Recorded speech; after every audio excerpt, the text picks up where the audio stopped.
त्रिवेणी माधवम सोमम भरद्वाजम च वासुकिम वंदे अक्षयवटम शेषम प्रयागम तीर्थनायकम। अर्थात त्रिवेणी संगम, वेणी माधव, सोमेश्वर, भरद्वाज, वासुकीनाग, अक्षयवट, शेषावतार बलदेव एवं तीर्थराज प्रयाग को मैं वंदन करता हूँ। प्रयागराज की अमर कीर्ति में गंगा, यमुना और सरस्वती का अनुपम संगम है, तो महाकुंभ, अर्धकुंभ और प्रतिवर्ष का माघ कल्पवास भी है। प्रयागराज देवी देवताओं का आसन है, तो संतों और गृहस्थों का अनुशासन है। वर्तमान की व्यास पीठ पर अतीत पर भविष्य के बीच शास्त्रार्थ है।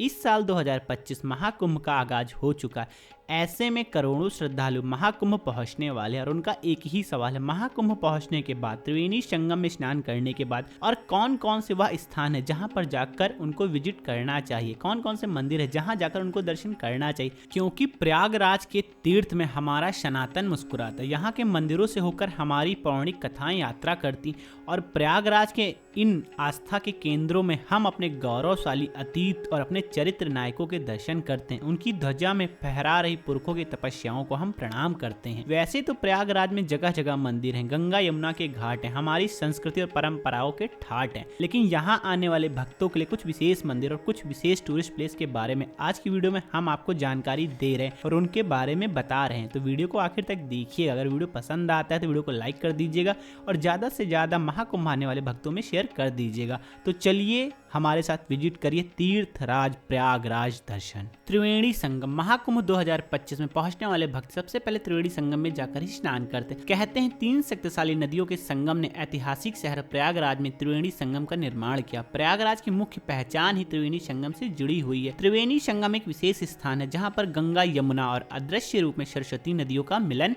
होता है। और यह न केवल एक आकर्षक प्राकृतिक घटना है बल्कि इसका गहरा धार्मिक महत्व भी है। सभी क्षेत्र के लोग शांति, अपनी अपनी आध्यात्मिकता से जुड़ने और त्रिवेणी संगम प्रयागराज के समृद्ध इतिहास के बारे में जानने के लिए, कल्पवास करने के लिए इस पवित्र स्थल पर आते हैं। जैसे जैसे सूर्य की किरणें चमकते पानी को रोशन करती हैं, वैसे वैसे यहाँ पर प्राकृतिक सौंदर्य भी बदलता है और यह वही स्थान है जहाँ पर अमृत कलश की कुछ बूंदें भी गिरी थी, जिसके कारण ही प्रयागराज में कुंभ और महाकुंभ और पूर्ण कुंभ का भव्य मेला लगता है। यहाँ पर आपको गंगा यमुना का मिलता हुआ पानी साफ साफ अलग अलग दिखाई देता और यहीं पे अदृश्य रूप में सरस्वती नदी का संगम भी होता है। अगर आप त्रिवेणी घाट पहुंचकर संगम पर स्नान करना चाहते तो नाव वाले आपसे कुछ रुपए लेते हैं और आपको उस स्थान तक लेकर जाते हैं जहां पर तीनों नदियों का संगम होता है। तो उसी स्थान पर जाकर आप स्नान कर सकते हैं और पूजा पाठ भी कर सकते हैं। बहुत से लोग इस स्थान पर पहुंचकर अपने पुरखों का तर्पण भी करते हैं। लेटे हनुमान मंदिर या फिर बड़े हनुमान मंदिर, वैसे तो हमारे देश में अनेकों मंदिर है जिनकी अलग अलग मान्यता है, लेकिन त्रिवेणी संगम घाट से पहले हनुमान जी का एक बहुत ही अनोखा मंदिर है जहां पर उनकी प्रतिमा की पूजा की जाती है जो कि लेटी हुई अवस्था में, इसीलिए इस मंदिर को लोग लेटे हनुमान जी मंदिर के नाम से जानते हैं। और ऐसी भी मान्यता है कि त्रिवेणी संगम में स्नान करने का पूरा पुण्य हनुमान जी के दर्शन के बाद ही पूरा होता है। कहा जाता है हनुमान जी की इस प्रतिमा के पीछे उनके पुनर्जन्म की कहानी जुड़ी हुई है। जानकारी के अनुसार जब लंका जीतने के बाद बजरंगबली अपार कष्ट से पीड़ित होकर मरण सैया अवस्था में पहुंच गए थे,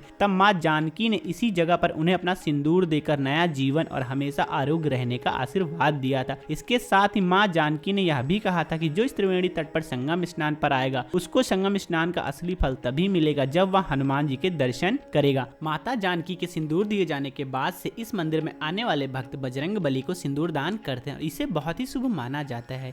इसी के साथ ही प्रयागराज में लेटे हनुमान जी मंदिर की जो प्रतिमा है उन्हें प्रयागराज का कोतवाल का दर्जा भी मिल चुका है। और इस मंदिर के बारे में यह भी कहा जाता है 1400 ईस्वी में जब भारत में औरंगजेब का शासन था, उसने इस प्रतिमा को यहाँ हटाने की बहुत कोशिश की थी। इसके लिए उसने 100 सिपाहियों को लगाया था, लेकिन कई दिनों की मेहनत के बाद भी यह प्रतिमा को हिला भी नहीं पाए थे। और इस मंदिर की एक खासियत और है, साल में एक बार गंगा नदी का पानी प्रभु हनुमान जी के चरणों में अभिषेक करने के लिए जरूर आता है। त्रिवेणी संगम में दर्शन करने के बाद सबसे पहले आप लेटे हनुमान जी जाके दर्शन कर सकते हैं। अक्षयवट मंदिर, लेटे हनुमान जी मंदिर के पास से ही आप लोग पहुंच जाएंगे अक्षयवट मंदिर, जो कि अकबर के किले के अंदर है। अच्छे शब्द को लेकर ऐसी मान्यता है कि इसकी जड़ों में सृष्टि निर्माता ब्रह्मा, मध्य भाग में वेणी माधव स्वरूप श्री हरि विष्णु और अग्र भाग में महादेव शिव शंकर का वास है। इनकी पूजा के साथ ही समुद्र मंथन से प्राप्त 14 रत्नों में से कल्प वृक्ष के अंश के रूप में भी इसी अच्छे वट को पूजा जाता है।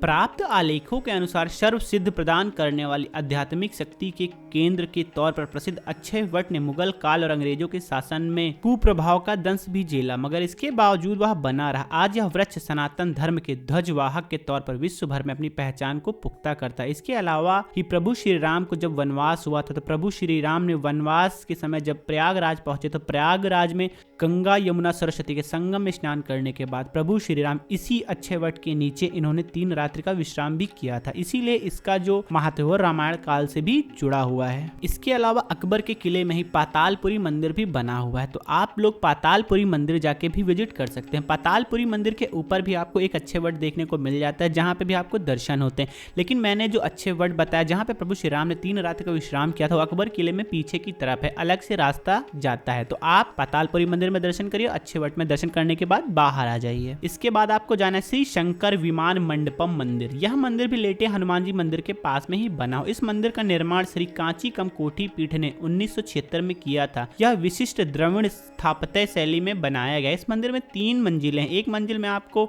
आदि गुरु शंकराचार्य की मूर्तियां देखने को मिलती हैं, दूसरी मंजिल में आपको 51 शक्ति पीठों के दर्शन होते और सबसे ऊपरी मंजिल में आपको सहस्त्र योगलिंग के दर्शन होते जिनकी चारों तरफ 108 शिवलिंग विराजमान है। तो अगर आप महाकुंभ 2025 आ रहे हैं तो आप यहाँ पे जाके भी विजिट कर सकते हैं। नागवासुकी मंदिर धर्म और आस्था की नगरी प्रयागराज में ही संगम तट से उत्तर दिशा की ओर और दारागंज के उत्तरी छोर पे अति प्राचीन नागवासुकी मंदिर स्थित है। इस मंदिर में नागों के राजा नागवासुकी विराजमान है। मान्यता है कि प्रयागराज आने वाले हर श्रद्धालु और तीर्थयात्री की यात्रा तब तक अधूरी मानी जाती है जब तक कि वह नागवासुकी के दर्शन नहीं कर लेता है। और ऐसा भी कहा जाता है जब मुगल बादशाह औरंगजेब भारत में मंदिर को तोड़ रहा था तो वह अति चर्चित नागवासुकी मंदिर को खुद तोड़ने पहुंचा था और जैसे उसने मूर्ति पर भाला चलाया तो अचानक से दूध की धार निकली और उसके चेहरे पर पड़ने से वह बेहोश हो गया था।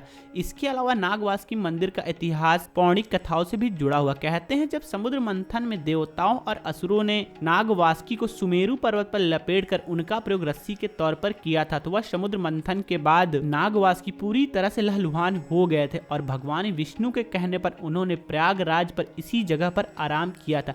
इसी वजह से इसे नागवासुकी मंदिर कहा जाता है। जो भी श्रद्धालु यहाँ पे श्रावण मास में नागवासुकी मंदिर में दर्शन करता है उनकी सारी बाधाएं दूर हो जाती। इसके अलावा अगर किसी व्यक्ति को काल सर्प दोष है तो कहते हैं नागवासुकी मंदिर में मात्र दर्शन करने से ही उसका काल सर्प दोष से पूरी तरीके से मुक्त हो जाता है। नागवासुकी मंदिर भी त्रिवेणी संगम से 1 किलोमीटर पहले पड़ जाता है। अगर आप चाहें तो पैदल जा सकते हैं। अगर आप महाकुंभ में आएंगे तो आपको पैदल ही जाना पड़ेगा। नॉर्मल के दिनों में आप बहुत आराम से ई रिक्शा करके नागवासुकी मंदिर तक जा सकते हैं। भरद्वाज ऋषि मुनि आश्रम। भरद्वाज मुनि बसहि प्रयागा तिनहि रामपद अति अनुरागा तापस समदम दया निधाना परमारथ पद परम सुजाना। गोस्वामी तुलसीदास की रचित श्री रामचरित मानस की यह चौपाई बताती है कि देवराज इंद्र से आयुर्वेद का ज्ञान धरती पर सबसे पहले प्राप्त करने वाले ऋषि भरद्वाज प्रयाग में ही बसे थे। अनुमानित तौर पर वह जिसे कालांतर में नाम मिला भरद्वाज आश्रम। भरद्वाज आश्रम में त्रेता युग में भगवान श्री राम अर्धांगिनी सीता और भाई लक्ष्मण के साथ आए थे। तब उन्हें ठहरने के साथ ही महर्षि भरद्वाज ने चित्रकूट जाने का रास्ता भी बताया था। और यही भरद्वाज आश्रम में भरत कुंड और सीता कुंड में धार्मिक मान्यता व आस्था की भगवान श्री राम ने भरत कुंड के पास यज्ञ किया था। उस समय गंगा नदी यहाँ पे ही बहा करती थी और पुजारियों की माने तो यह शिवलिंग की स्थापना जो यहाँ पे दर्शन होते शिवलिंग की यहाँ पे त्रेता युग में ऋषि भरद्वाज ने ही की थी। इसके दर्शन करने के लिए देश विदेश से श्रद्धालु साल भर यहाँ पे पहुंचते हैं। और अगर आप महाकुंभ 2025 में आ रहे तो भरद्वाज मुनि आपको जाके दर्शन जरूर करने चाहिए। अखाड़ा क्षेत्र। अगर आप महाकुंभ 2025 आ रहे हैं, साधु संतों से मिलना चाहते हैं तो जितने भी अखाड़े हैं, जितने भी आप वीडियो में साधु संत देख रहे हैं, उनका निवास है अखाड़ा क्षेत्र में।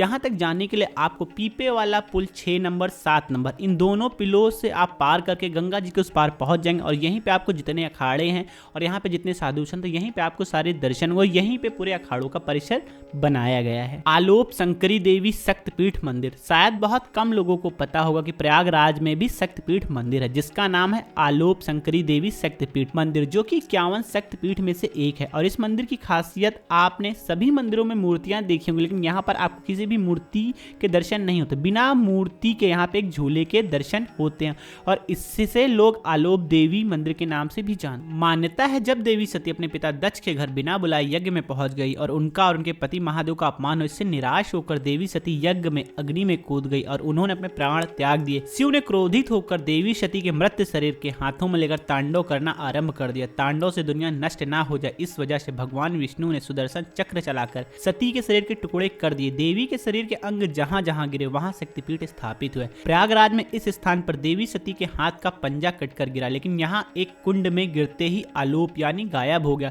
तब से इस मंदिर का नाम आलोप शंकरी रखा गया। आलोप का अर्थ गायब और शंकरी माँ पार्वती को ही कहा जाता है। तो दोस्तों यह थे मुख्य मंदिर जो आप महाकुंभ 2025 की यात्रा में शामिल कर सकते हैं। इसके अलावा भी बहुत सारे मंदिर प्रयागराज में बने हुए, जैसे कि महाकालेश्वर मंदिर बना हुआ है, राम जानकी मंदिर बना हुआ है। तो इस तरीके के मंदिर जाके भी आप विजिट कर सकते हैं अगर आपके पास समय है।